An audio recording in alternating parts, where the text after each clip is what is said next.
ደግሞ ነው ይኸውልህ ራሱ ሲናገር ነው ማመጣል እንዲች ውልፊት እንዳትል ሰውየው የሚናገሩ የሲኖዶስ አባላት የተባሉት ቁንጮ የተባሉት መተተኛና ደጋሚ አስማተኛ ዘረኛ ከተንኮልና ከዚህ ከሴራ ውጪ ምንም የእግዚአብሔር ቃል እውነት ማይገዛቸው የሀገር እርግማን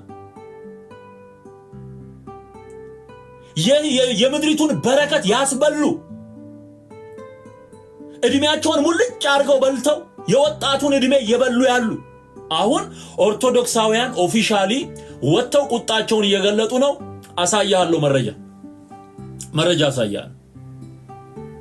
እግዚአብሔር ዘወር ያርግልን እነዚህ በጌታ በኢየሱስ ክርስቶስ ስም።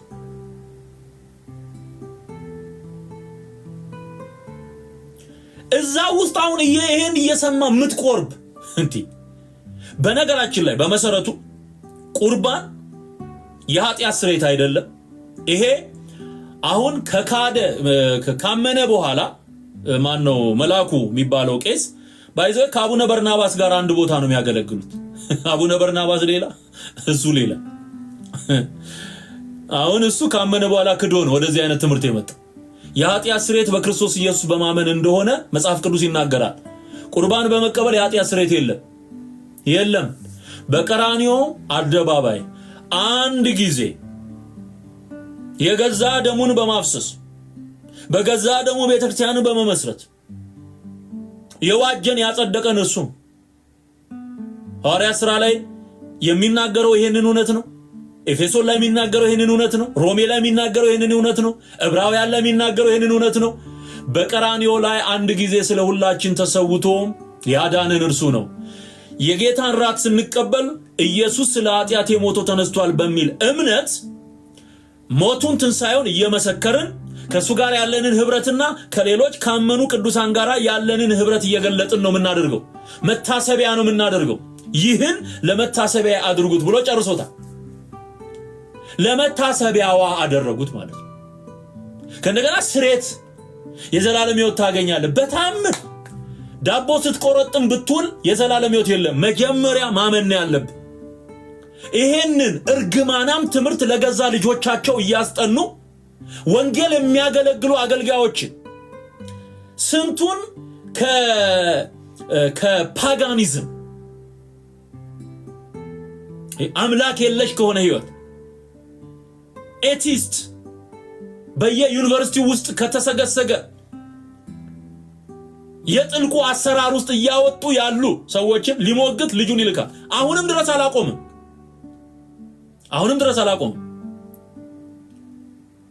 ወደ ምን ለማምጣት ነው? እኔ እየተረጎምኩል ነው አቀርብልሃለሁ። ሰሞኑን በእንግሊዘኛ ስቱዋርትንም ሜንሽን አድርጌ እነ ክሊፍንም ሜንሽን አድርጌ በእንግሊዘኛ የተተረጎመውን ቪዲዮ ለቅልሃለሁ፣ ታየዋለህ። ይህን ጉድህን ሁሉ አሰጣዋለሁ አውጥቼ በእንግሊዘኛ የተረጎመ የማርያምን ስጋ እንደምትበላ የማርያምን ደም እንደምትጠጣ ህዝብ ያየዋል፣ ህዝብ ይሰማል። መጻሕፍት የያዙትን ጳጳሳት ወጥተው የሚናገሩትን በሙሉ እናቀርበዋለን። ስለዚህ ያንተ ኦርቶዶክስ ሌላ የነሱ ኦርቶዶክስ ሌላ መሆኑን ያን ጊዜ ትነግረናለህ። እነዚህ ሰዎች ክርስቶስን ያምናሉ። አሁን ይሄ ሰው ክርስቶስን ያምናል። ሻሽ ጠምጥሞ ከስም ከላይ ይሄንን የሚያክል ቆብ አድርጎ ውሸት ሲዋሽ ያጋንንትን ትምህርት ሲያስተምር ለዚህ ነው ትላንትና ሳገለግል ምንድነው ያልኳችሁ? በክርስቶስ ትምህርት ለማይኖር ሰው ምን የለውም? አምላክ የለውም። አምላክ የላቸው አለቅ አሁን ሾዩ አምላክ የለውም። አምላክ የለውም። አምላክ ያለው ሰው እንደዚህ ያድርግ። ይፈራል። አንተ ይፈራል። በመስቀል ላይ ተሰቀለችልን ቤዛችን ማርያም ናት በቃ ማለት ከጀመረ አንተ እነዚህ ሰዎች ኢየሱስን ነው እንደሚያምኑ በምንም ተአምር አይነህ እያየ ቤቱ ባዶ ይቀርልሃል። you will see it አይነህ እያየ የያዝከውን ትተፋለህ። ቤል የዋጠውን አስተፋዋለሁ ይላል የሰራዊት ጌታ እግዚአብሔር። የዋጥከውን ትተፋዋለህ።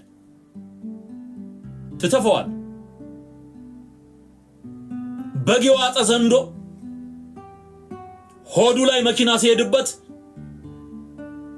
የዋጠውን ተፈትልኮ ነው የሚወጣው። በቃ ሆዱን ስትረግጠው ይወጣል። እግዚአብሔር ሆድህ ላይ ይቆማል።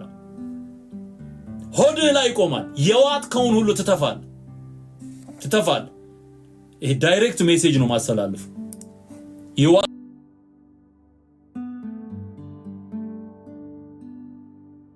የዋጥከውን ትተፋዋል።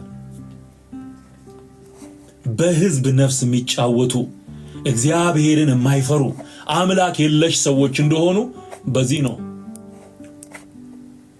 ቃሉን እናንብበው። እዚህ ጋር ቃሉን ላምጣላችሁና እንግዲህ የተናገሩትን አንዴ ላሰማችሁና ከዛ ወደ ቃሉ እንሂድ። ስጋን የለበሰ ከሷ ነው የሷ ደም ፈሷል። የሷን ስጋ አይደል የተዋሃደው? እምን በላው ምን ጠጣው ስጋ የማን ነው? የሷ ነው። ረፈው ቤተክርስቲያኗ ያቆመችበት መሰረቱ ማን ነው? ኢየሱስ ክርስቶስ ነው። ውሸታ ቤተ ክርስቲያኒቱ የቆመችበት መሰረት ኢየሱስ ክርስቶስ አይደለም። ኢየሱስ ክርስቶስ ቢሆን ኖሮማ የምንበላው የምንጠጣው የክርስቶስ ኢየሱስ ስጋና ደም ነው ትል ነበር። የፈሰሰልኝ የማርያም ደም ነው እያልክ በምን መንገድ ነው ክርስቶስ መሰረት የሚሆንላት? ከነዚህ ጋር ቆመ ማንን ነው የምታመልከው? አሁን ወንድሜ ከነዚህ ጋር ቆመ በግዕዝ የተደገመ ድግምት የተጻፈ ድግምት እየደገሙ ከነዚህ ጋር ቆመ ማንን ልታመልክ ነው?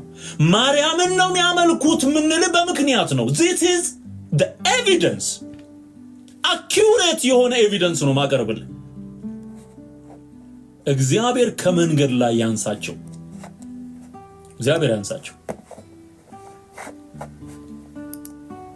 አሁን እነዚህ ሰዎች አምላክ የለሽ ናቸው። ኦኬ አሁን ይሄን ተመልከት። አምላክ የላቸው ኢየሱስ ክርስቶስ ማንም ሰይጣንም ኢየሱስ ክርስቶስ ይላል። እንደውም ይንቀጠቀጣል ይላል መጽሐፍ። እነዚህ ሰዎች እግዚአብሔርን ማያውቁ አምላክ የሌላቸው እንደሆኑ ሊስን ብራዘር ሊስን። ዝም ብለን አይደለም ምንጮኸው፣ ያየነውን አይተን። ነፍስህን ማትረፍ የምትፈልግ ከሆነ ሲኦል እንዳትገባ ለዘላለም የእግዚአብሔር ልጅ ሆነ መኖር የምትፈልግ ከሆነ ከነዚህ ጨካኝ እረኞች እጅ አምልጥ ወንድሜ አምልጥ። ተመልከት ቁጥር 7 ጀምሮ አንብቡት። ብዙ አሳቾች ወደ ዓለም ገብተዋልና እነርሱም ኢየሱስ ክርስቶስ በስጋ እንደመጣ የማያምኑ ናቸው። አያምኑ በስጋ እንደመጣ የማያምኑ ናቸው። የማርያም ስጋ ነው ሲል በስጋ እንደመጣ የማያምኑ ናቸው። አያምንም፣ እምነት የለውም። ባይዞ እምነት ያለው ሰው እግዚአብሔርን ይፈራል። ተራ የዘረኝነት ስራ የሚሰሩ በተንኮል የተካኑ ቀሚሳቸው ሙሉ ተንኮል፣ ልብሳቸው ሙሉ ተንኮል። በቅንነት የተናገረ የእግዚአብሔርን ቃል የተናገረ ካለ ተባብረው እንደ ጅብ ይበሉታል፣ ከአገር ያሳድዱታል። ከአገር ኢትዮጵያ ውስጥ የምታየው ችግር የነሱ ውጤት ነው። አሁንም አያርፉ። መሃል አዲስ አበባ ላይ ተቀምጦ አገር የሚያተራምስ ድግምት የሚደግመው እሱ። አምላክ የለውም። ኢየሱስ በስጋ እንደመጣ የማያምኑ ናቸው። አያምኑ። ይህ አሳቹና የክርስቶስ ተቃዋሚው ነው። ሙሉ ደሞዝ እንድትቀበሉ እንጂ የሰራችሁትን እንዳታጠፉ ለራሳችሁ ተጠንቀቁ። ለሚወጣ ሁሉ በክርስቶስ ትምህርት ለማይኖር ሰው አምላክ የለውም። አምላክ የለሽ ሰዎች ናቸው። በየትኛውም የክርስትና ህይወት፣ በየትኛውም የክርስትና ትምህርት ውስጥ የማርያም ስጋ ተቆረሰልን፣ የማርያም ደም ፈሰሰልን የሚል የለም። ይሄን መጽሐፍ ቅዱስ ላይ አታገኙም። ጴጥሮስ አላስተማረም ይሄንን፣ ጳውሎስ አላስተማረም ይሄንን። ስለዚህ የገበሩ ያስገበሩ ያሉት በማርያም ስም ለሚሰራው በድግምታቸው ለተዋሃዱት ለጋኔን ለሚመራቸው ለሚነዳቸው መንፈስ የረከሰ መንፈስ ለሰይጣን እንጂ ለክርስቶስ ተቃዋሚ መንፈስ እንጂ ለእግዚአብሔር አይደለም። እያጠኑም ያሉት እያመለኩም ያሉት እግዚአብሔርን አይደለም። አበቃ፣ አለቀ፣ አለቀ።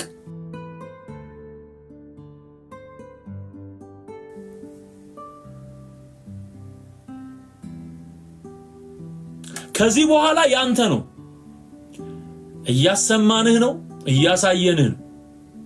ማንም በውዴታ እንጂ በግዴታ እውነትን እንዲመርጥ ማስገደድ አይቻልም። ወዶ አውቆ መርጦ ነው መውጣት ያለበት።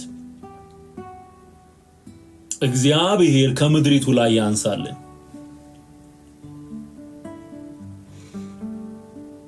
ስለዚህ በክርስቶስ ትምህርት ለማይኖር ሰው አምላክ የለውም። አሁን ኢየሱስ ሥጋዬ ነው ብሎ ሰጣቸው፣ ደሜ ነው ብሎ ሰጣቸው ይላል ማቴዎስ 26፣ ሉቃስ 22፣ አንደኛ ቆሮንቶስ ምዕራፍ 11 ላይ የተጠቀሰ ቃል።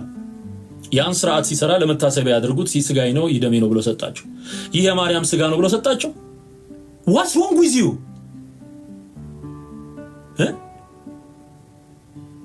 ለመሆኑ ይሰማሉ ነው ሰዎች? ያነባሉ ነው ሰዎች? ያውቃሉ ነው ሰዎች?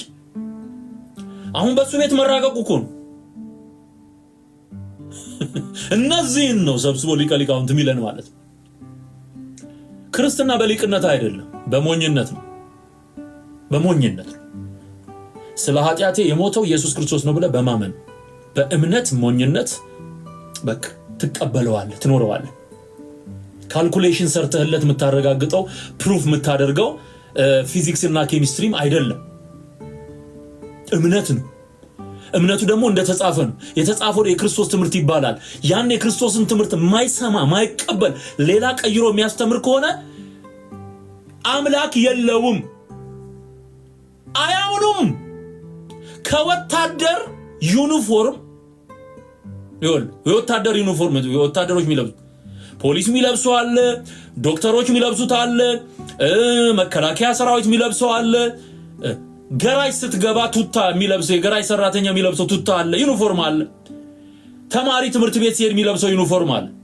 ይሄ የኛ ዩኒፎርም ነው ብለው ነው በቃ ለየት ለማለት ነው ይሄንን ያደረጉት። ከነሱ ይልቅ ልብሱ መንፈሳዊ ነው። ልንገርህ፣ እደግመዋለሁ፣ ከነሱ ይልቅ ልብሱ መንፈሳዊ ነው። ሃይማኖት ነው። የለበትም ሰውየው የለበትም፣ ምንም የለበትም። በቃ መጽሐፍ ቅዱስ ላይ የሉበትም። ይሄው ተመልከተው።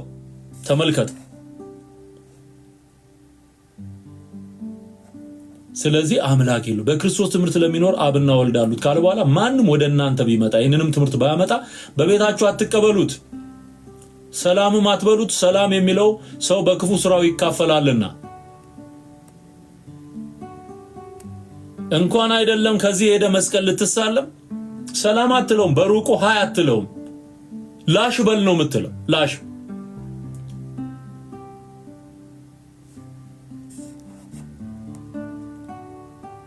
እግዚአብሔር ለዘመናት የደበቋትን ነገር ከገዛ አፋቸው እያሰጣው ነው፣ እያወጣ። ሰሙና ኦርቶዶክሶቹ ተደነቁ፣ ደነገጡ። አንዳንድ የኛንም ትምህርት የሚሰሙ እውነት ስንናገር ይሄ ነገር እንዴት ነው ብለው ለማገናዘብ የነሱንም የኛንም አነጻጽረው መስማት ጀመሩ ኦርቶዶክሳውያን።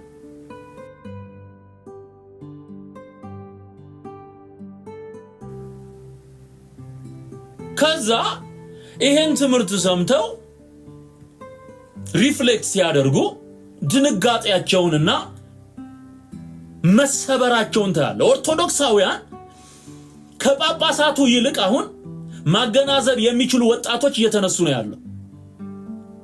ከጳጳስ ይሄ ረጅም ዘመን ጺሙ ነጭ ነው፣ ልብሱ ጠቁሮ ጺሙ ነጭ ነው የምታየው በሙሉ እየወጣ ሲወሻክት የእግዚአብሔርን ቃል እያጣመመ ያጋንንትን ትምህርት ሲያስተምር ይሄ ምእመን የሚባለው ወጣቱ የሚባለው ክፍል ግን እየነቃ እንደዚህ ይባላል ወይ? በዚህ አይነትማ አቡነ ገብርኤልን ያወገዛችሁበት ትክክል አይደለም፣ እየሆነ ያለው ነገር ሁሉ ትክክል አይደለም ማለት ጀመሩ። እስቲ ይሄንን ስማ። አሁን ልደተ ቃል የሚባለው ልጅ ጋር አንድ የተናገረልኝ ልቤን ነው የነካኝ። እነዚህም ቲክቶክ ላይ ኦርቶዶክስን ወክለው የሚናገሩ ቲክቶከሮች አሁን ልብ ግዙ። ጉዳዩ የድርጅትና የአጥር ማጥበቅ ጉዳይ አይደለም። ጉዳዩ የሰማይ መንግስቱ ጉዳይ ነው። ልትሰራ የሚገባ ለእግዚአብሔር መንግስት እንጂ ለኦርቶዶክስ አይደለም። ለኦርቶዶክስ አይደለም፣ ለአጥርና ለቅጥር አይደለም። ለህሊናህ ኑር፣ እግዚአብሔርን ፍራ፣ ቃሉን አክብር። የማታምንበትን ቃል የማትመራበትን የመጽሐፍ ቅዱስ እውነት ይዘህ አትውጣ። እነሱ እየሻሩ እነሱ እየቀየሩ እየቀለጣጠሙ የሚናገሩትን ነገር እየሰማ ውሸት እየሰማ እዚህ ጋር እውነት አስመስለ ለመከራከራት ሞክር። ለአይምሯችሁ ለህሊናችሁ ኑሩ። ቲክቶክ ላይ የምታገለግሉ የኦርቶዶክስ አገልጋዮች እና አክሊል የምትባሉ ልደተ ቃል የምትባል ሌሎቹም አሁን የእውነት ዘመን ነው፣ የእውነት ጊዜ ነው። አንተ ራስህ እውነትን ማግኘት አለብህ። አንተ ራስህ የእግዚአብሔርን ቃል ማክበር አለብህ። ከነዚህ ሐሰት ጋር ከምትቆም ለእግዚአብሔር ክብር ብትቆም ያሸልምሃል። ቤታቸው ድረስ እየሄዱ ኦርቶዶክሳውያን እንዴት እንደዚህ አይነት ትምህርት ያስተምራሉ አቡነ ሕዝቅኤል? እነሱን የምታርሙት መቼ ነው ታዲያ? በምን ሞራል ነው አቡነ ገብርኤልን ልታርሙ የተነሳችሁት? የሚል መከራከሪያና ሐሳብ ማቅረብ ጀምረዋል። ስማ፣ አውደ ምሕረት ላይ የሚነገሩ ትምህርቶች እግዚአብሔርን ነው መለለደት በሊቃውንት እንኳን መታየት ሳይጠበቅባቸው አንድ መሰረታዊ ክርስትና ያጠና ሰው ስህተት መሆኑን እንኳን የሚረዳው ነገር ነው የሚተላለፉት ሁሉ ጊዜ። እኔ አንዳንዴ መምህር ናቸው ብዬ ግራ ይገባኛል። ስማ፣ የእኛ ቤተክርስቲያን መምህራን ናቸው ወይ እስክል ድረስ በጣም የሚያስደነግጠኝ ትምህርት ይተላለፋል። ለምንድነው ሀይ የማይባለው? ለምንድነው ታቡ የማይባሉት? አሁን እኛ ብፁዕ አቡነ ገብርኤልን እንደዛ ተጮኋላል። አሁን ይሄ አሁን የተላለፈው ትምህርት እኮ ለጆሮ ጭው የሚያደርግ ትምህርት እኮ በጣም በቃ እኔ በጣም የደነገጥኩት ስሰማ። ለምንድነው ልክ እሳቸው ላይ እንደዚህ እንትን እንደተላሉ ለምን አሁን እኚህን አባት ላይ ለምን ተው አይባሉ? አዎ ሊቃነ ጳጳሳት ናቸው። አዎ እናከብራቸዋለን። ልደት እንደው ላይ ከአንተ አሁን መሰረታዊ ነገር ሰርክ ሰው ስለሆንክ ልጠይቅህ፣ ማርያም ቤዛ አትባልም የሚለው በኒቅያ ጉባኤ ቢቀርብና አሁን እሳቸው ብፁዕ ሕዝቅያስ ይመስሉኛል፣ ብፁዕ አቡነ ሕዝቅያስ ያስተላለፉት ኒቅያ ጉባኤ ላይ ቢቀርብ የማን ነው ከፍተኛ መንፈቀድ ነው? ለጆሮ እንኳን ይደነግጣሉ። የዓለም አብያተ ክርስቲያናት ጉባኤ ቢሰሙት ለጆሮ እንኳን የሚያስደነግጥ ትምህርት ነው። እንደዛ መምህራኖቹ ተጠራርተው እንደዛ የጮሁበት ነገር የትናንቱ ትምህርት አያስጮህም ወይ ነው? ቢበቃ ይሻላል። ትውልድን አናስተው። እናንተ ትለፋላችሁ፣ እዛ መሬት ላይ ውሃ ይቸለሳል። እናንተ ትለፋላችሁ፣ መሬት ላይ ይቸለሳል። መምህር ሳትሆኑ ትውልድን ታነቃላችሁ። መምህር እየተባሉ ግን አውደ ምሕረት ላይ አንድ የተማረ አይደለም ያልተማረ እንኳን ስህተት መሆኑን ሊመረምረው የሚችል ትምህርት በአደባባይ ያስተላልፋሉ። ወደኋላ ሁሌ መመለስ፣ ወደኋላ ቤተክርስቲያኗ አታሳዝናቸው እንዴ? ሁን ብለው ነው የሚመስለው። የሰሞኑ ነገር ሁን ብለው ነው የሚመስለው። በቃ በየአውደ ምሕረቱ የሚናገሩት ሁን ብሎ በቃ ሁን ብሎ ነው የሚመስለው። እና ልደትዬ እግዚአብሔርን እኔ ችግር የለብኝም። ወተቱን አለፌ አጥንቱ ጋር ደርሻለሁ። ግን አጥንት ያልጋተ ብዙ ምዕመናን አለ። እውነቴን ነው በልደት በእንደዚህ የሚሰናከል ብዙ ይኖራል። እና የምንናገረው ነገር ጭራሽ መምህር ጭራሽ ሊቃነ ጳጳሳት የመጨረሻው የስልጣን ባለቤት የሆኑ የሚያስተላልፉት ነገር በጣም ነው የሚያሳዝነው። እና በጣም ይቅርታ ስሜታዊ ሆኜ ከሆነ ግን በተቻላችሁ አቅም እውነቴን ነው ወደኋላ አትመልሷት ቤተክርስቲያኗ። በቃ ወደኋላ አትመለስ። በእናንተ በግዞት ነው ያዟት እንዴ? አንዳንዴ ግራ ይገባኛል። ጭራሽ የተሰቀለው ኧረ በስመ አብ። እሺ ልደትዬ በቃ በጣም ስሜታዊ እየሆንኩ ስለሆነ ይቅርታ። በጣም ቴንኪው። በጣም ጭራሽ የተሰቀለው የማርያም ስጋ ነው፣ ጭራሽ የፈሰሰው የማርያም ደም ነው ወደሚል መጡ። ቤተክርስቲያኒቱ ሆን ብለው የሚያደርጉት ነገር እየሆነ ነው የመሰለኝ የመጣዋል። ኦፍ ኮርስ ሆን ብለው ለዘመናት የደበቋትን ሲያቅለሸልሻቸው ነው እያወጧት ያሉት። በላይ እውነቱን እየተናገረ ስናፍረጠርጠው ሲያቅለሸልሸው አወጣው እንጂ ለዘመናት የደበቀው ይሄንን ልብ ውስጥ ያለው ይሄ እምነት ስለዚህ ማርያምን እየበላ ነው፣ ማርያምን እየጠጣ ነው ያለው ማለት ነው። ይሄ ሰው የሚያስተምረው ትምህርት እና አቡነ ገብርኤል ያስተማሩት ትምህርት ሁለቱ ለኒቂያ ጉባኤ ቢቀርብ የትኛው ነው ውግዘት የሚያስከትለው አለ እንዴ? የትኛው ነው? ኦርቶዶክሳውያን ልክ እንደዚህ ልጅ ንቁ። አሁን በየስፍራው እየተነቃነቀ ነው ያለው። ክብር ለኢየሱስ ይሁን፣ ክብር ለኢየሱስ ይሁን። በየስፍራው እየተነቃነቀ ነው። መፍረሱ አይቀርም። የሐሰት ትምህርት ይፈርሳል። አዮ የሐሰት ትምህርት ይፈርሳል። በዘርና በተንኮል በሲስተም አጥብቀው የያዙትን በሙሉ እግዚአብሔር እየናደው ነው ያለው። እየናደው ነው፣ ገና ይንደዋል። ከእግዚአብሔር ጋር የሚጣሉ ይደቃሉ። ልጁ ያለውን አስተውል። እንኳን አይደለም ቴዎሎጂና መሰረታዊ ክርስትና ትምህርት የተማረ ይቅርና እኚህ ሰውዬ ቆሞ ያስተማሩትን ትምህርት አንድ ዝም ብሎ ኖርማል ክርስቲያን ሊለየው ይችላል። እደግምላችኋለሁ፣ ሙሉን እደግምላችኋለሁ አንዴ። ፖይንቶቹን ግን ተመልከቱ። አንድ ምንም እንኳን አያውቅም የሚባል ሰው የዚህ የአቡነ ሕዝቅኤል የሚባሉት ሰውዬ ንግግር በጣም በቃ በግልጽ ክደት እንደሆነ ያስታውቃል። የሳቸውን ጉዳይ እንዴት ነው ያልጮኸው? እንዴት ማርያም ቤዛ አይደለችም የሚለውን እንዴት አጮኻችሁት? ሆን ብለው ቤተክርስቲያኒቱን ወደ ገደል እየጨመሩ ወደ ኋላ እየመለሱ ነው ያሉት። ታሴት እምንለው ይሄን አይደል? እና አምኖ ነው እንዴት አለ የሚመራው? ሆን ብሎ ነፍስ እያጠፋ ነው። ሚሽኑ የአጋንንት ሚሽን ነው። የእግዚአብሔር መንግስት ሚሽን አይደለም። ያን አይደለም። ወንጌል ሲሰበክ የሚበሳጭ መንፈስ የእግዚአብሔር አይደለም። ኢየሱስ ሲባል የሚከፋው መንፈስ የእግዚአብሔር አይደለም። ብዙ ለኢየሱስ ተዘመረ ብሎ የሚጨንቀው መንፈስ የእግዚአብሔር መንፈስ አይደለም። ለማርያም ተብሎ በማርያም ስም ሲዘመርና ከበሮ ሲደለቅ የሚደልቅ እንደ አዶ ከብሬ የሚያጓራ ከበሮ ይዞ የሚሽከረከር መንፈስ፣ ለፍጡር ሲሆን የሚደምቅ፣ ለፍጡር ሲባል ስፍራው አይበቃኝም የሚል የሚዘል ሚንቧች፣ ለክርስቶስ ሲሆን አይኑ የሚፈጥ ጥርሱ የሚገጥ ከሆነ የእግዚአብሔር መንፈስ አይደለም። ይሄ ከጥልቁ ነው። ይሄን ደግሞ ኦርቶዶክሳውያን እየታዘቡ ነው። የዘመናት ጩኸታችን እግዚአብሔር እየረዳን ሰዎች እየተለወጡና እውነቱን ወደ ማወቅ እየደረሱ ነው ያሉት። the ultimate goal of my services ሰዎችን ማዳን አንተ እንድትድን ነው ወንድሜ፣ አንቺ እንድትድኝ ነው እህቴ። that's it። ያንተ መዳን በእግዚአብሔር ቃል ውስጥ እንደተነገረን አንዳንዶችን ከእሳት ነጥቃችሁ አድኑ ተብሎ እንደተጻፈው በዚህ እውነት መሰረት አንተ እንድትድን አንቺ እንድትድኝ እንናገራለን እንጂ ሌላ ምንም ሚሽን የለንም እኛ። ይሄው የእግዚአብሔር ቃል ሚለውን አቀርብልሃለሁ።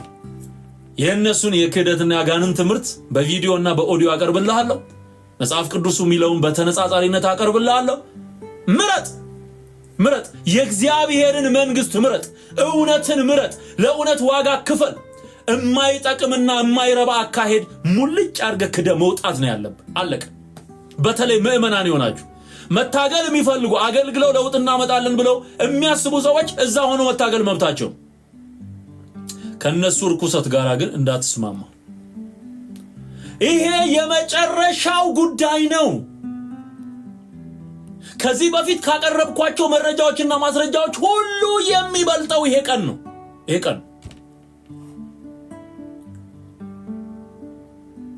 ኦኬ፣ አሁን ደግሜ ላሰብ። እናመሰግናለን ኃይልዬ።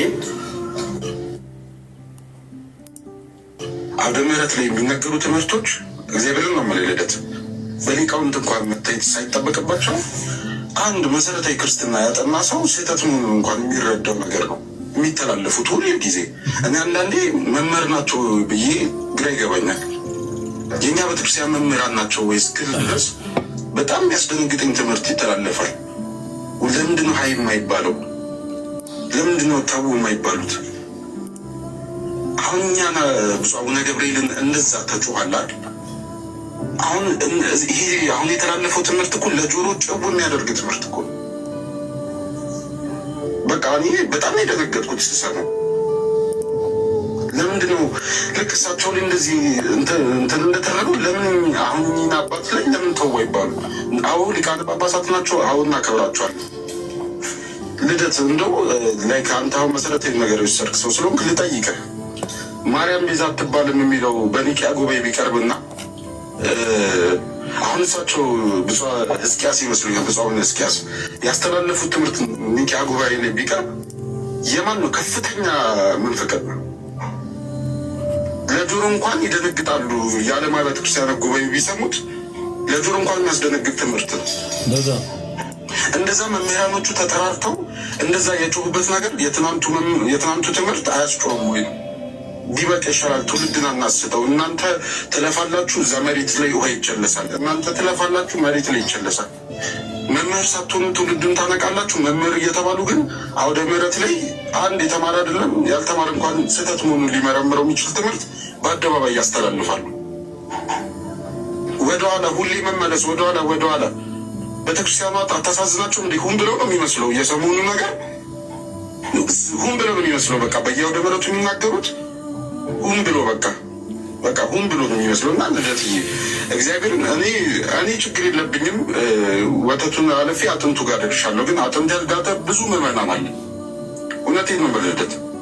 በእንደዚህ የሚሰናከል ብዙ ይኖራል። እና የምንናገረው ነገር ጭራሽ መምህር ጭራሽ ሊቃነ ጳጳሳት የመጨረሻው የስልጣን ባለቤት የሆኑ የሚያስተላልፉት ነገር በጣም ነው የሚያሳዝነው። እና በጣም ይቅርታ ስሜት ሆኜ ከሆነ ግን በተቻላችሁ አቅም እውነቴን ነው ወደኋላ አትመልሷት ቤተክርስቲያኗ። በቃ ወደኋላ አትመለስ። በእናንተ በግዞት ነው ያዟት። እንዴ አንዳንዴ ግራ ይገባኛል። ጭራሽ የተሰቀለው ኧረ በስመ አብ። እሺ ልደትዬ በቃ በጣም ስሜት እየሆንኩ ስለሆነ ይቅርታ። በጣም ቴንኪው። በጣም እናመሰግናለን ኃይልዬ። ኃይልዬ ሮያል ይላል ስሙ። እንግዲህ ይሄ ቀጥታ የተላለፈ ነው። ሰው ነቅቷል። የማርያም ስጋ ነው የተሰቀለል ወይም ማርያም አጠቃላይ ማርያም ናት የሞተችልን ነው እያሉ ያሉት ማለት የነሱ እምነት ይሄ ነው። ናትና አቡነ ማን ነው በርና ማን ነው ደግሞ የሚባሉት እሳቸው ደግሞ ጨርሶ ፍጡር አይደለችም ነው ያሉት። ጨርሶ ፍጡር አይደለችም ነው አመጣልሃለሁ እሱን። ከዛ ደግሞ መርጌታ ጽጌ ያወጣው ደግሞ ሌላ ሚስጥር አለ። ታቦት የሚሉትን ራሱ ታቦት ማን ነው ጽላት የሚሉትን እያወጡ ከሙስሊም ጋራ የሚቀያየሩ ሰዎች ናቸው። ለጠንቋይ በዛው ነው ድግምቱ የሚሰራ እኮ ይሄ ታቦት በሚባለው እንጨት የወይላሆ እንጨት በሱ ታቦት ይቀረጻል። እሱ እኮ የድግምት እኮ ዋና መስሪያ እኮ ነው። የድግምት ዋና መስሪያ እንድሪያስ የሚባሉት ማርያም ቤዛ አይደለችም ብሎ ማስተማር ህገ ወጥነት ነው ብለው የተናገሩት ማርያም አትጸዳዳም እንደ ሴት ፍጡር አይደለችም ያሉት የጽላት ነጋዴ ነው። እነዚህ ናቸው 4 አይና 5 አይና እየተባሉ የሚጠሩት። እግዚአብሔር የፈጠረው 2 አይን ነው በቂ ነው ብሎ እነሱ 4 አይና ያደርጋሉ አለ አንድ አስተያየት ሰጪ። በጣም ነው የደነቀኝ። ወጋው የጭራቅ መንፈስ። ድሮ ልጆች እያለን ጭራቅ ምን አይነት ነው ስንባል ከጀርባውም አይን አለው ከፊቱም አይን አለው እንል ነበር ህፃናት ሆነን። 4 አይና 5 አይና 6 አይና ይባላል። ወጥቶ የሚያስተምረው ይሄ የጊዮርጊስ አንገት ሲቆረጥ ወተት ፈሰሰ የሚል እንዲህ ነው። እዚህ ውስጥ ምን ትሰራላት? ምን ታደርጋለህ? እነዚህ ሰዎች የእግዚአብሔርን ቃል ነው እንደ ያስተማሩ ያሉት አይደለም። ቃሉ አያውቀውም። እነሱም መጽሐፍ ቅዱስን አያውቁትም፣ አይመሩበትም። ለዚህ እኮ ነው ሊትራሊ የእግዚአብሔርን ቃል መቀየር። አንተ እኮ ይሄ እኮ የድፍረት ጥግ እኮ ነው። ክርስትና እንዳልሆነ የፖለቲካ ቤት እንደሆነ እኮ የምታውቀው በሙሉ ቃሉን ይቀይሩታል። ቀይረው ሌላ አሳተሙኩ። ምንድነው የምትጠብቀው ከዚህ በላይ? ከዛ ደግሞ አትፈርስም ይልሃል መጡ፣ አትታደስም ይልሃል መጡ።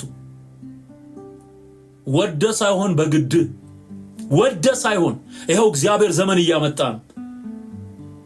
የተደበቀውን ማንነታችሁን እየገለጠው የተጣመመውን ክደታችሁን እያጋለጠው ነው እግዚአብሔር በዘመኑ። ልትደበቅ አትችልም ከዚህ በኋላ። በቃ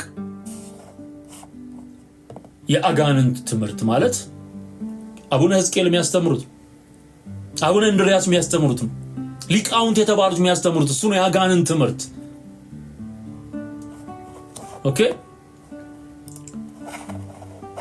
እንድርያስ የተባሉት የተናገሩትን ላምጣና ማንነታቸው እንድታውቁ ከዚህ በፊት ሳቀርብ ያልነበራችሁ ወገኖች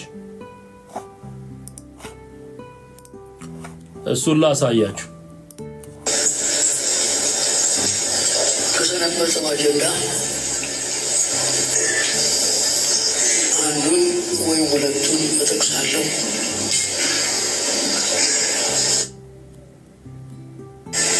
ሲተላለፍ የሰነበተው በሚዲያ ዓለምን አስደንግጧል። ዓለምን እንዲሸበር ከሽበር ላይ ሽብር እንዲጨመር አድርጓል።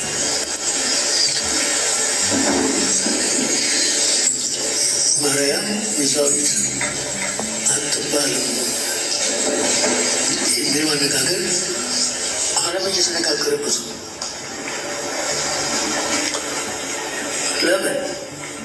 ህገወጥ ስብከት መስመር የሌለው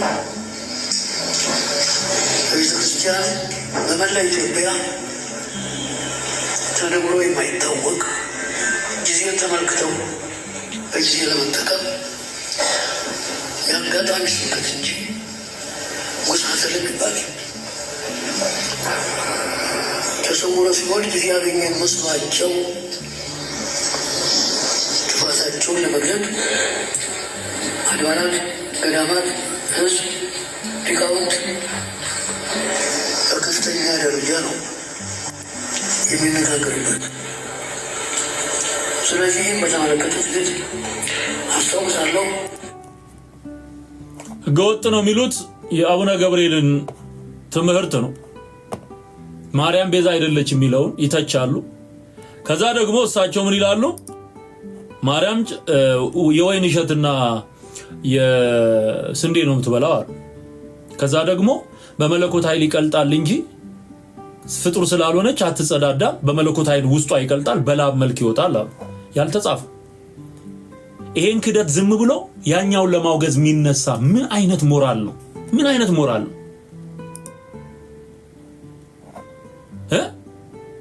ዘግናኝ ነው ወንድም፣ ዘግናኝ። ከዛ ቀጥለው ምን አሉ? አለመማርን ይጎዳል፣ ስማ አለማወቅም ያስደነግጣል። እንግዲህ አሁን እሳቸው አዋቂ ናቸው። ወስጋሃ ቅዱሶችሃ ማለት ምን ማለት ነው? ጥሬ መጽሐፍ ቅዱስ እያነበቡ መመር የሌላቸው በሜዳ የተወለዱ ዘመናዊያን ሰባካያን ሲቸገሩ ሌላውን ሲያስቸግሩ ይሰማሉ። ስማ ድንግል በተፈጥሮዋ እንኳን ከአካባቢ የሚወጣ ስሜትም የለባትም። አልብኪ ነውር ወይም እንትኒ ላዕሌኪ ማለት ምን ማለት ነው? እስቲ የተማራችሁ አልብኪ ነውር ወይም እንትኒ ላዕሌኪ ሰሎሞን አንጽሖ ሥጋ የተባለው ሰው እንደመሆኗ እሱም ባለቤቱ ጌታችን መድኃኒታችን ኢየሱስ ክርስቶስ እናትና ልጁ ሥጋ ተዋህደዋል። ስማ እህል ውሃ በሚቀምሱበት ጊዜ ስንዴ ወይም የወይን እሸት ይመገቡ ነበር። ይመገቡ እንጂ ሰብአዊ ባህሪያቸው እንደኛ ተለውጦ ከአካላቸው የሚወጣ ነገር የለም። ለምን? ባህሪ መለኮቱ አቃጥሎ በላበት ይጠፋ ነበር ይላል። ሆይ ጉድ ይላል። ከአካሉ ወይም ከአካሏ የሚወጣ ነገር እንደኛ እንደ ፍጡራን እኛ የበላነው የጠጣነው ተለውጦ አሰሩ ወጥቶ ይወድቃል። ንጥሩ በደም ስር ገብቶ ኃይል ይሆነናል ደካሞች ስለሆነ። እነሱ ግን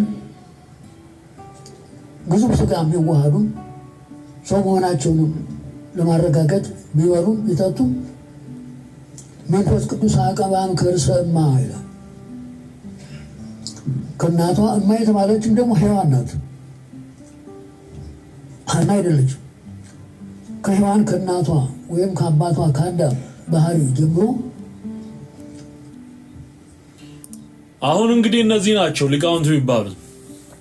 የእኚህን ሰው ጉድ ነው ደግሞ መርጌታ ጽጌ ዘረገፈው ትላንትና ወጥቶ እሱም እንደዚሁ በሚያስተምሩት የሐሰትና የአጋንንት ትምህርት ውስጡ የሚቃጠል ሰው እና እሱ ደግሞ ያቀረበው መረጃና ማስረጃ አለ፣ አሰማችኋለሁ። እንግዲህ የሐና ልጅ ይሉ ነበር፣ ደግሞ የሔዋን ልጅ አሉ።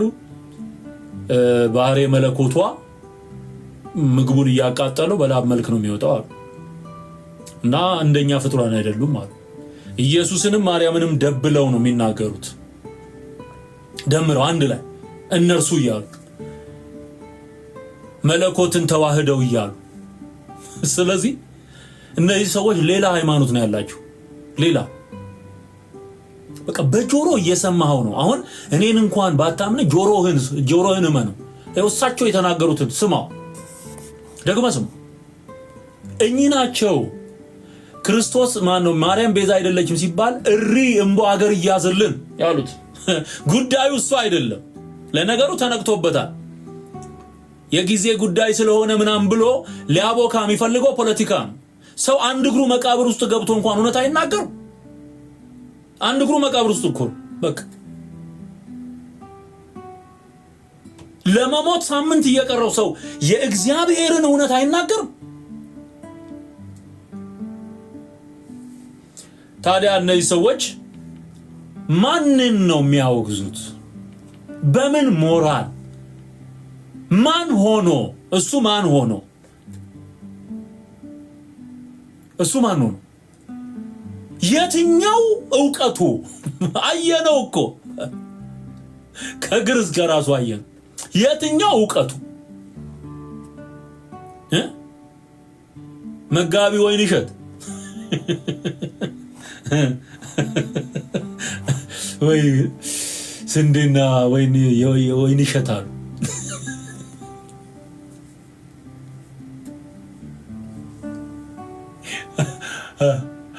የዳቦ ነገር እና የወይን ነገር መቼም አይሆንላችሁ።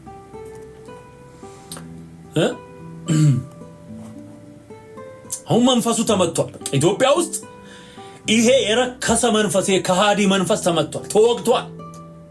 ሃሌሉያ! ክብር ለእግዚአብሔር ይሁን። ተወግቷል። ወገቡን መንቀሳቀስ እንዳይችል የኢየሱስ የስም ሰይፍ ወግቶታል። በክርስቶስ ስም ሲያጭበረብር የኖረ ጥቁር ለባሽ መንፈስ ተወግቷል። ሃሌሉያ! ተወግቷል። ማንም ሊነቅለው አይችልም።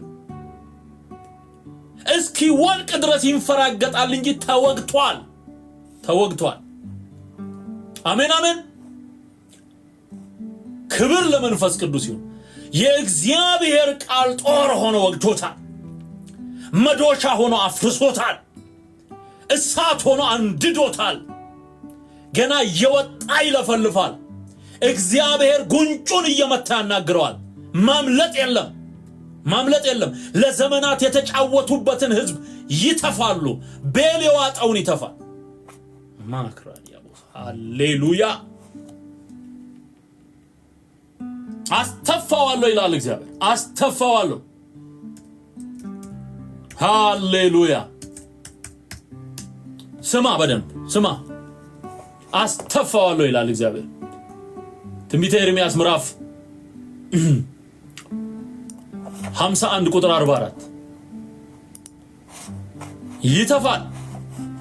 ይተፋል በጌታ በኢየሱስ ክርስቶስ ስም ሆዱን ተረግቶ ይተፋል። ምንም ሌላ ምርጫ የለውም። በእግዚአብሔር ሕዝብ ላይ የቀለዱትን ቀልድ በሙሉ ይተፋዋል። ትንቢተ ኤርምያስ ምዕራፍ 51 ቁጥር 44 በባቢሎንም ውስጥ ቤልን እቀጣለሁ አለ እግዚአብሔር። እቀጣለሁ። ትቀጣለህ። እግዚአብሔር ይቀጣሃል። እጥፍ ይቀጣሃል እግዚአብሔር እጥፍ። ምን አለ በለኝ። አሁንም ሕዝብ የሚቀጣው በእናንተ ምክንያት ነው። በሌላ በማንም አይደለም። በእናንተ መተት፣ በእናንተ ሐሰት፣ በእናንተ ያጋንን ትምህርት ምክንያት ነው ሕዝብ የሚወጋ። ቤልን እቀጣለሁ፣ የዋጠውንም ከአፉ አስተፋዋለሁ። የዲያብሎስ መገለጫው ዘንዶን እባቡ ነው እየተባለ የሚጠራው። ራዕይ ዮሐንስ ምዕራፍ 13 ላይ ስታይ፣ ምዕራፍ 12 ላይ ስታይ ዘንዶን ነው የሚያሳይ። የቀደመው እባብ ቀዩ ዘንዶ እየተባለ የሚጠራው ከሰማይ ተወረወረ እየተባለ የተነገረው ባህሪው ምንድነው? መዋጥ። ቢውጥ የማይጠረቃ ብቻዬን ከምጠፋ ህዝብዬ ልጥፋ ብሎ አጥፍቶ ጠፊ ሆኖ የሚሰራ መንፈስ ዘንዶ ተብሎ በሌላ ስፍራ ሌዋታን ተብሎ ተጠርቶ ሌዋታን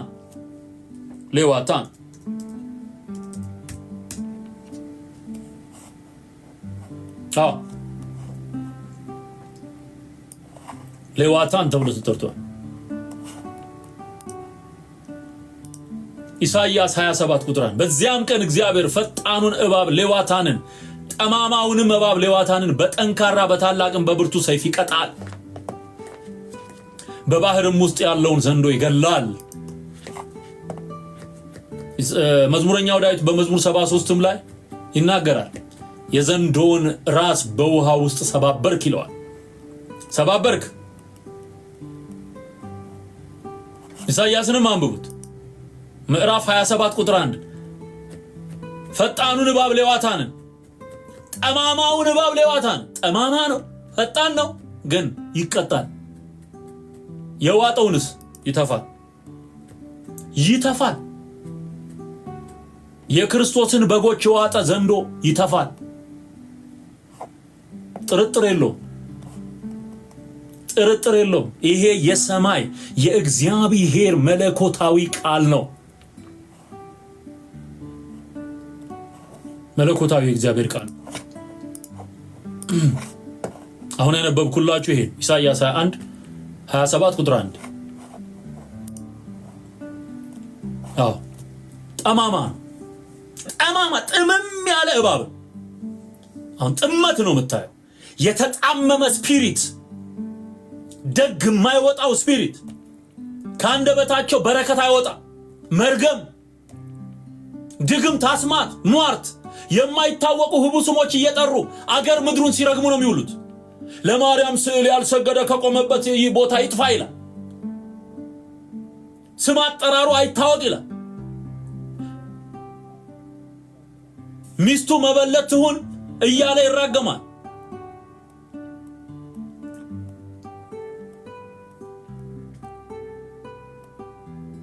ስራቸው ይፍረስ በጌታ በኢየሱስ ክርስቶስ።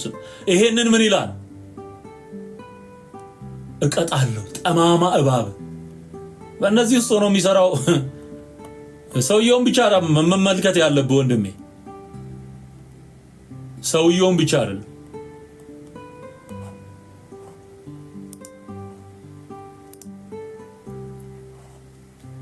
እሱ ውስጥ የሚሰራው መንፈስ አለ። ጠማማ መንፈስ። ታዲያ ስለ እነዚህ ሰውዬ አለመማርን ይጎዳል። እንግዲህ የተማሩት 15 ታቦት በመሸጥ እናታቸውን የራሳቸውን የሌሎች ቤተሰቦቻቸውን ስም ለሙስሊሙ ጠንቋይ ጽፈው በመስጠት ድገምልኝ አደራ እያሉ ሲነጋገሩ የነበረበት ሁሉ የድምጽ ቅጂ አለ። እነዚህ ናቸው የሚመሯችሁ። እንደዚህ አይነት ጠንቋዮች ናቸው፣ አስጠንቋዮች ናቸው የሚመሯችሁ። አሁን ሰሞኑን የሚርገበገብ አንድ ቪዲዮ አለ፣ እመጣበታለሁ። አንድ ሙስሊም ስለ ታቦት ተናገረ ብለው እያራገቡት ነው። እመጣልሃለሁ እሱም ላይ። መንፈሱ ምን ሆነና አንድ እኮ ነው። አንድ መንፈስ እኮ ነው። አንድ ነው። የእባቡ መንፈስ ነው። በቃ የክርስቶስ ተቃዋሚ መንፈስ ነው። ታቦት አለ ብሎ 40 ዓመት ምናምን የተመላለሰ አንድ ሙስሊም ስለ ታቦት ተናገረ ብለው እሪም ቧ እያሉ ነው። ታዲያ ምን ሊልህ ነው? ምን ሊልህ ነው? ምን ሊልህ ነው? እስቲ የመሪጌታ ጽጌን ሐሳብ እዚህ ጋር ላምጣው። ስለ ምድሪቱ፣ ስለ ዓለሚቱ፣ ስለ ህዝቡ ሲያወሩ የሚያድሩ ልክ ኢየሱስ ክርስቶስ የተሰማውን ለህዝቡ ያለውን ርኅራኄ ያህል የሚሰማቸው ትልቅ አባት ይመስላሉ፣ ግን ጸረ ኢየሱስ ናቸው። ጸረ ኢየሱስ ናቸው። ማርያምን ወደዱ መሰላቸው እንጂ ጸረ ማርያምም ናቸው። ራሳቸው የፈጠሯት ማርያምን ነው እያወሩ ያሉ። የኢየሱስ ክርስቶስ እናት ማርያም አይደለችም። ይወቁልኝ። ቤዛዊተ ዓለም አትባልም የሚለው ህገወጥ ስብከት ነው። ጊዜን ተጠቅመው ጊዜ ያገኘን መስሏቸው ክፋታቸውን ለመግለጥ ሰውዬ እንተዋወቃለን። መረጃው አለኝ። መጽሐፉ ተጽፎ ተቀምጧል። 15 ጽላት ለሙስሊም ጠንቋይ አሳልፈው የሰጡ ሰው ነው። ሰውዬ ታቦት አይጠቅምም በኩርቱ ፌስታ ለ4 ኪሎ ላይ ይከመር ምንም አያመጣም ብየብል ያላችሁ እናንተ እርሱ 15 ጽላት አውጥተው ለሙስሊም ጠንቋይ የሸጡ ሰው ነዎት። አቡነ ጳውሎስን ለማስገደል፣ ለማፍዘዝ፣ ለማደንዘዝ ከሀገረ ስብከት ከመንበረ ጵጵስናው ላይ በግ ከነነፍሱ የቀበሩ አባት ነዎት። መረጃው አለኝ፣ እለቀዋለሁ። ስማ፣ የቤተ ክርስቲያኒቱን ውርደትና ገመና እለቀዋለሁ።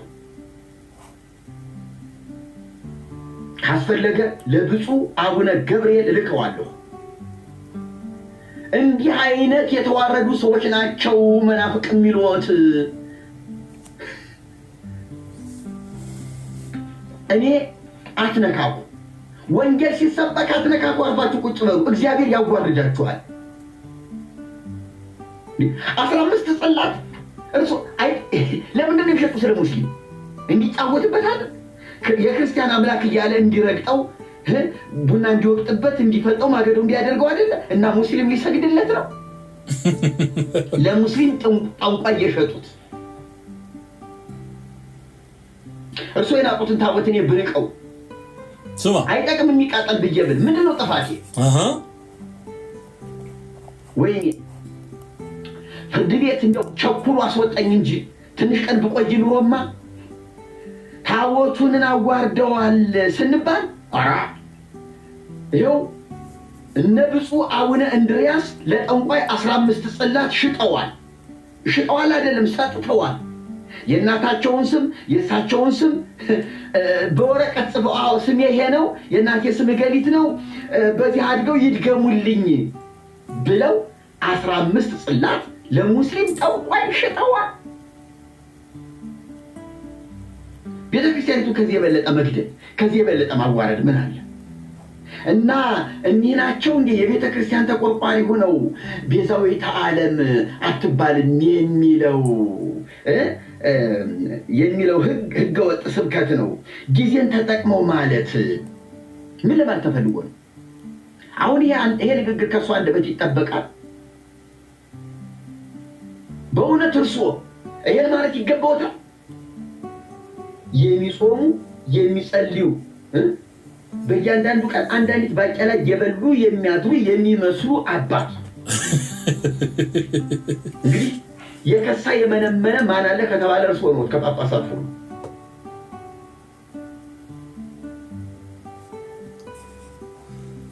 15 ጽላት ለሙስሊም ጠንቋይ ሽጦ የሚደግም ያስደግም ራሱ ጠንቋይ አስጠንቋይም ጭምር የሆነ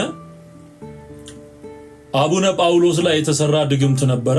ይታወቃል። ይሄ በቤተ ክህነት በሙሉ ይታወቃል። ለማስገደል ከዚህ በፊት ሙሉ በግ ከነነፍሱ በጉን ቀብረዋል።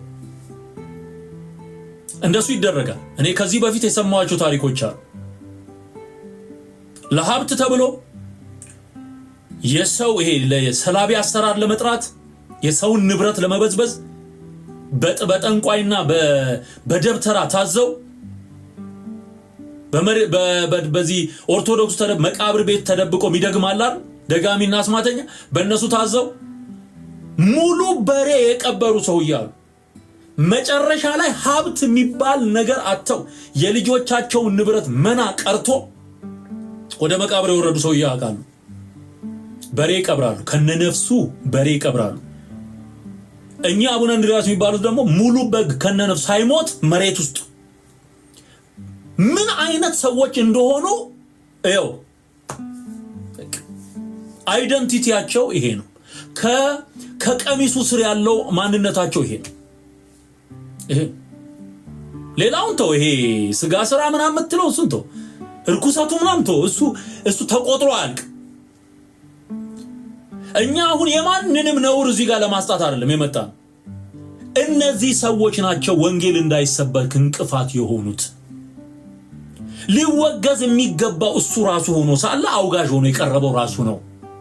አዮ እንጂ እግዚአብሔር ስለ ኃጢያቱ እሱ ራሱ የሚፈርድበት ፍርድ አለው። ፍርድን ሁሉ ለእግዚአብሔር መተው ተገቢ ነው። ነገር ግን እነሱ ራሱ ለወንጌል እንቅፋት ሆነው ደግሞ ከዚህም አልበቃ ብሏቸው በእግዚአብሔር ቃል እውነት መሰረት የእግዚአብሔርን ቃል ክርስቶስ ቤዛ ነው፣ ከሱ ውጪ ቤዛ የለም፣ ማርያም ቤዛ አይደለችም ብለው የተናገሩትን ደግሞ ተነሱባቸው ማለት ነው። ተነሱባቸው። የሱ ማንነት ደግሞ ይሄ ነው። እውነት ይቆያል እንጂ መገለጡ አይቀርም። በከነ ነፍሱ የቀበረ የሚያሟርት ሟርተኛ ስለ እግዚአብሔር ቃል ይናገራል ብለህ አትጠብቅ። የእግዚአብሔርን እውነት ይነግረኛል ብለህ አትጠብቅ። በቻለው መጠን ሚክስ አድርጎ አመሰቃቅሎት ቀይጦት ለራሱ ጥንቆላ እንዲመቸው ሰው እንዳይነቃ አድርጎ እየመተተ መኖር ነው የሚፈልገው። ማርያም ናት የሞተችልህ እያለ ነው መሞት የሚፈልገው እንጂ አንተ እውነቱን ካወቅማ ትነሳባቸዋለህ። ኦርቶዶክሳዊ እውነቱን ካወቅማ ይነሳባቸው፣ ይዘምትባቸዋል። እስከ ዛሬ ያታለላችሁን ይበቃችኋል ብሎ ሊወጣል። ስለዚህ ምንድነው ያለው አማራጭ? በውሸት በተንኮል በድግምት በአፍዝ አደንግዝ ህዝቡን ማስተኛት። ይሄንን ነው እየሰሩ ያሉት። አቡነ ጳውሎስ ላይ እንደዛ የሚያደርግ ከሆነ ሴቶችና ወንዶች ምእመናን ላይ ምን ሊያደርጉ እንደሚችሉ አስበው። እንግዲህ ፓትርያርኩ ናቸው። ከዚህኛው ፓትርያርክ በፊት የነበሩት አቡነ ጳውሎስ በሙሉ እኮ ባለ ንቅሳት እኮ በሙሉ። እሺ ቀጣዩን ጉዳይ ደግሞ ላሰማችሁ። ይሄን ብቻ አይደለም ያለው፣ ያሳዝናል።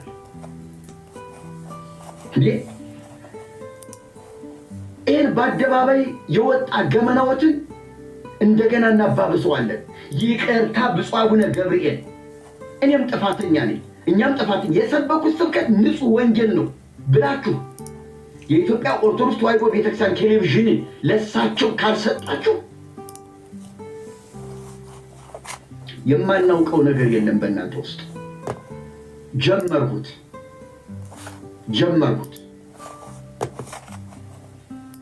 ከየት ሃይማኖት ተከታዮች እንደሆናችሁ የምን ሃይማኖት ተከታዮች እንደሆናችሁ እንተዋወቃለን። ወይ ጉድ! ኦርቶዶክሳውያን ስሙ እንግዲህ ሃይማኖታቸውም የተለያየ ነው ማለት ነው። ወይ ጉድ! ያው ሰሞኑን ስጮሆ የነበረው አንዱ ቅባት ነው፣ አንዱ ካራ ነው፣ አንዱ ጸጋ ይላል፣ አንዱ ተዋህዶ ይላል። የተበያየደ እንትን በርሜል በለው፣ የተበያየደ በርሜል በቃ ሃይማኖት ከና ሃይማኖታችሁ ነው፣ ማንነታችሁ ነው ይታወቃል። ይሁን ማን ምን እንደሚያምን ይታወቃል። ፖለቲክስ ነው ክርስትና አይደለም የምንለው በዚህ ምክንያት ሰው አያውቅም ብለው ሰው አይደርስበትም ብለው የሰሩት በጣም ብዙ አይነት ድራማ አለ። ይሄው እግዚአብሔር በጊዜው ነገሩን እየገለጠው ነው ያለው። የምን ሃይማኖት እንደሆናችሁ ጭምር አባገሪ አቡነ ገሪ ብዬ ስም መጥራት እችላለሁ።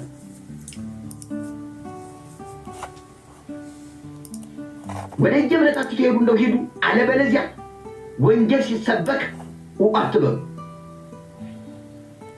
አርፋችሁ ቁጭ በሉ። ጊዜ አግኝተው ይላሉ እንዴ? የምን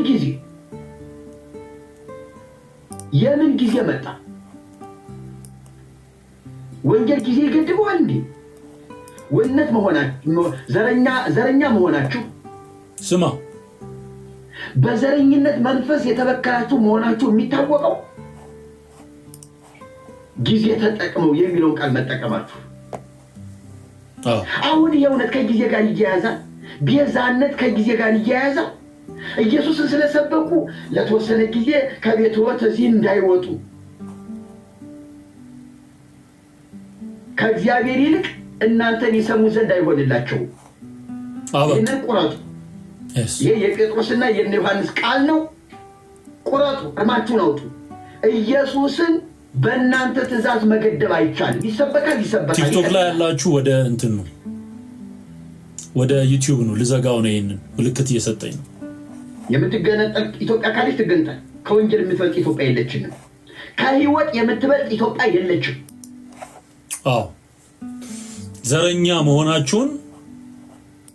ዘረኛ መሆናችሁን በዚህ ነው የምናውቀው።